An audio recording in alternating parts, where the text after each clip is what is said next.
Hey everyone, this is Adam Calloway, the Director of Ministry with the Timothy Trust, and I'm here with Peter Williams, who is the Principal for Tyndale House, Cambridge, as well as a affiliated lecturer for the University of Cambridge. And we're here today to talk a little bit about preaching the resurrection. And Dr. Williams, so grateful that you've given us a few moments of your time. It's great to be with you. So let's chat a little bit about the nature of preaching the resurrection. From the four gospels and the way that they sort of approach the resurrection uniquely, what thoughts might you have along those lines? Well, I mean, I think it's great that we've got these four different records, and I think they give several different sermon opportunities. With Matthew, you could think about how much material you want to cover. One way I've sometimes done it is starting at the end of chapter 27, where we got two approaches to Pilate, and one about the burial of the body, and the other is for the guards. So you've got, in a sense, the good guys, the bad guys. Then you got two appearances to the women, one by the angel and one by Jesus, and then two stories to spread. One, the full story about the what happens to the body, and the other one, the Great Commission. So I mean, that would be one way we could do it, but actually you could break that down into several different sermons. I think the Great Commission's worth at least one sermon on its own, if not many.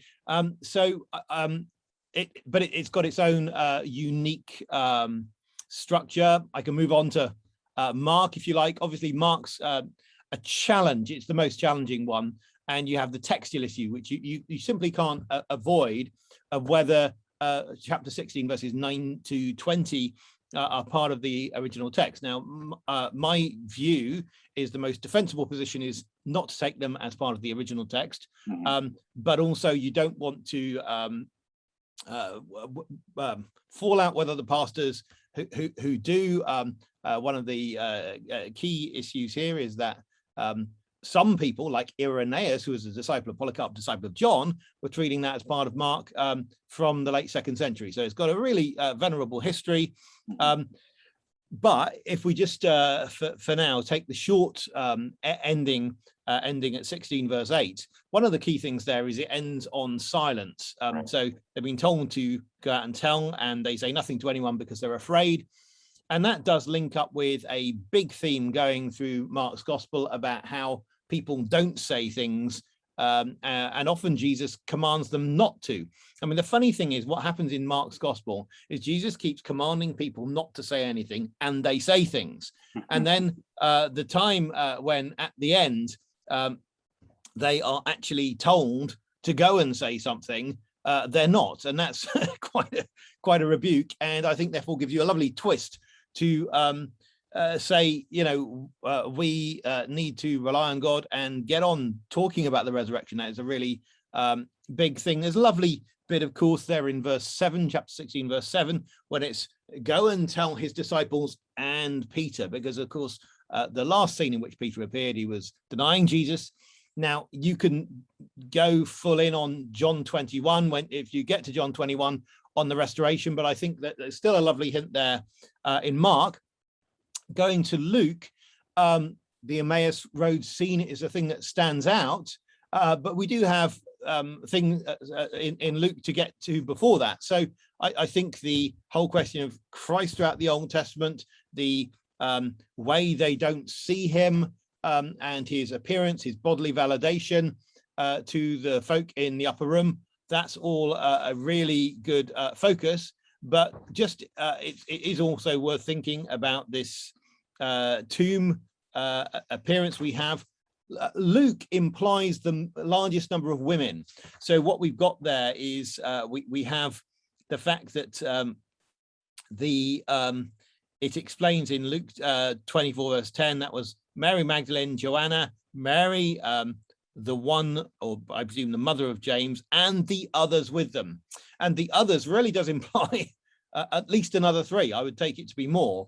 And that's quite important in terms of how you put the resurrection accounts together, because often people struggle to do that. But I think you've got to remember you've got 4 different accounts and you've got more than 6 women, and they don't all move simultaneously into tombs and do exactly the same thing in terms of their movements. So if different men, for instance, are asking them to give their own narratives of what they saw, they may well differ. So I think that's a really key thing. And Luke, therefore, in a lot of ways, gives us some of the prime apologetic material that you could use. Moving on to John. John's very interesting for me because of the different senses that you've got, where the beloved disciple sees and believes. Mary Magdalene hears and believes. She won't believe just on seeing. She sees the gardener, who's Jesus, and won't believe. And she hears, and of course Thomas insists he needs to touch, but doesn't actually need to touch. So you can go in the sensory direction. The other issue you've got is in John, the fulfillment of Scripture is a very big aspect there, and the darkening of people's minds, so they don't see the obvious. Mary loves Jesus to bits, but all she can report from the tomb is about some people who have taken Jesus away, and these are non-existent people, of course.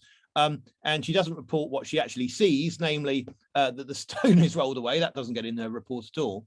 And so there's some good things that you could be bringing out there. And of course, the Thomas scene is worth a sermon on its own. The Mary scene is likewise. So I don't know if there's anything particularly you want to dive in there. And of course, we haven't even talked about John 21. Right, and I think there's a lot there, and I think it's kind of occurring to me that, you know, a number of our listeners may be thinking forward to Easter, and just hearing your reflections may be helpful to them as they think about, you know, constructing sermon series. You know, hey, I've run out of Gospels, you know, maybe I should do something on each one, or maybe I should keep going in Luke and think about the Emmaus Road, or whatever it may be that could be helpful to them as they think about preparing something for the Easter season coming up. So I think that's really helpful. And yeah, the John 21 thing is super fascinating. Yeah, I mean, just if I can do John 20 and 21 a bit more. There's this thing where you have the angel in John 20 saying the same thing as the gardener, who is Jesus, or almost the same thing, where the question is, woman, why are you crying? And that's a really good question. I mean, why is she crying? Because since Jesus is alive, she really shouldn't be crying. So that's quite a profound question. And then Jesus caps what the angels asked, woman, why are you crying? To woman, why are you crying? Whom are you seeking? And that's amazing, because it's that she's seeking a dead Jesus. Now think about whom you're seeking, and that really has a wonderful dovetail with what you get elsewhere with why are you seeking the living among the dead. The whole question of why are you responding this way is because you're treating Jesus as dead. So John 21, obviously, there's a lot of mapping of John 21 onto John 1. John 1 has a number of beginnings of the gospel. The first 5 verses are a beginning, the first 14 verses, the first 17, that's the Greek Orthodox lectionary, the first 18. But you've got this series of scenes really going through to a beginning of chapter 2, each of which are opening up more of John's gospel. And you've got more than one closing, if you like, because it sort of ends with quite a climax at the end of chapter 20. And you might well think that was the way it was going to go. And John 21 is absolutely essential. Because if you just end at John 20 with Jesus saying to Thomas, because you've seen me, have you believed? Blessed are those who've not seen me and believe. You might think of believe purely in, say, intellectual terms. It's about being convinced. And the whole gospel is telling you is a lot more than that. And no, that's why it's really important to end up with the Peter following Jesus side of things. That means giving up his life for Jesus.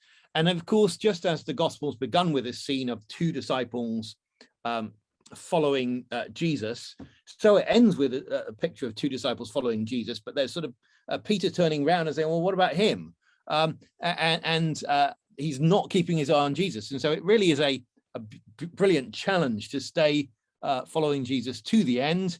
And that may be, in earthly terms, the bitter end, but that just leads on to sweet glory. That's great, Peter. Thank you for all those thoughts. I wish we could unpack so much more of those, but you will be coming for a Timothy morning in the new year, so maybe we'll have some opportunities there. But I think I may move on to the second Timothy question that we discussed.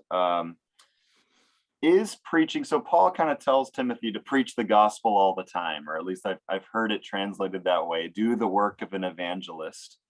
And as we're preaching the word, 2 Timothy 4:2, I believe, is it necessary that we preach the resurrection all the time to preach the gospel all the time? Is that question clear? Does that make sense? Yeah, it is. And obviously, it was the resurrection was the big stumbling block in Acts chapter 17 when Paul's on the Areopagus. People often really don't like the resurrection. They're just as offended as with the cross. So I think it's obviously essential, and we are preaching a living Jesus, not a dead Jesus. So therefore, resurrection is absolutely part and parcel of what we have to proclaim. Having said that,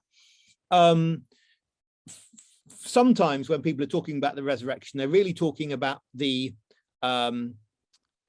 resurrection basically in apologetic terms. I think it's sometimes post-enlightenment has sort of come to be isolated as supreme miracle that you sort of prove on its own, and sometimes therefore there's a whole discourse about that which we feel we need to give. And in terms of what the Bible says, you don't need to do that sort of resurrection apologetic the whole time. It's absolutely essential. We talk about that we are serving a living Jesus whose sacrifice has been accepted, who is seated at the right hand of the Father. These are the essential things. And of course, the resurrection has a key value in validating that.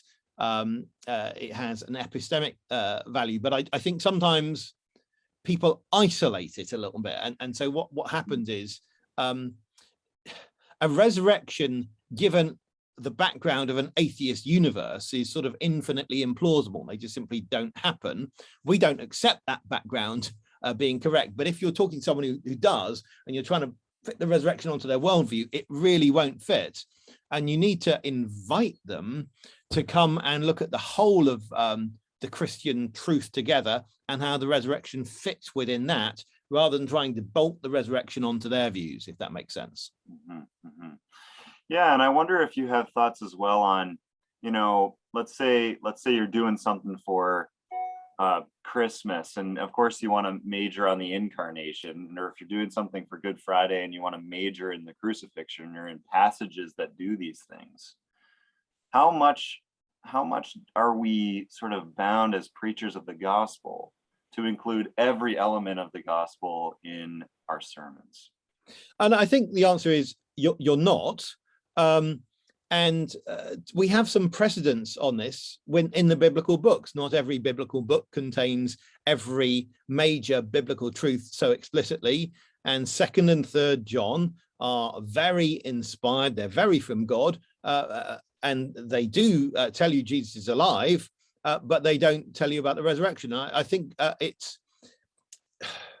you can be trying to prove a point by making sure that you have a particular set of doctrines you get into every sermon. Now, there is another way it could be, and that is as a discipline. So I find when I'm preaching about Old Testament, from the Old Testament, I like to make sure that I mention Christ every time, not because I believe I would necessarily have done a bad sermon if I don't, but it certainly is a very good discipline for me and keeps me from wandering and forgetting what it's all about. So I think that it's fine for you to set yourself a preaching discipline, but you know, when you have an 8-minute or 10-minute or 12-minute evangelistic talk opportunity, you do have to weigh every single word, and God needs all of eternity for us to grasp him. It's not quite, I phrased that the wrong way. We need all of eternity to begin to grasp God. It takes that sort of length of time. And so, yes, we are going to be omitting absolutely huge things. But obviously, if you are asked, you know, what five brief things to say about Jesus, the resurrection would be there. Yeah, of course. Yeah, it makes a very high list, doesn't it? It does. In terms of, you know, he's God, took on humanity, died for our sins, rose again. I mean, it's pretty much the creed. So, yeah. Yeah, I think I've heard Tim Keller say something like, you know, you can preach the text without preaching the gospel, and you can preach the gospel without preaching the text. And we certainly want to avoid doing both of those. Yeah. So I think we're living in a time when, under certain in certain circles, there's a very good habit of expository ministry, which has come up. We've got to recognize that's not really doing what New Testament writers or New Testament speakers do when they're doing their sermons in the synagogue and so on. But it is a very good discipline. So I like the expository preaching movement when we understand it as a very disciplined movement, rather than this is the only way that you can biblically preach on the Bible, because actually that's not correct. Right. Yeah, that's right. And, you know, I think it'll be a valuable exercise sometime for the Timothy Trust to think about, you know, what's the place of a topical sermon or an apologetic sermon or these kinds of things. And it'll be fun to maybe hear you answer some of those questions in February. But yeah, I mean, I suppose one of the key things is that we should be aware of our own sin and our own bias in selection. And so if we just go topical, it's really not going to be very good. And in terms of just getting a balanced diet, exposition is one of the best disciplines. Yeah, absolutely. Well, thanks, Peter, so much. Every moment of your time is very valuable to us, and so we're very grateful to you for taking some time. And I look forward greatly to having you tune in February for a Timothy morning. I'm preaching the book of Judges, and so anybody who's watching this video may want to mark your calendars for that, so you can look at timothytrust.ca and sign up for that. But thank you so much, Peter, for your time. Thank you.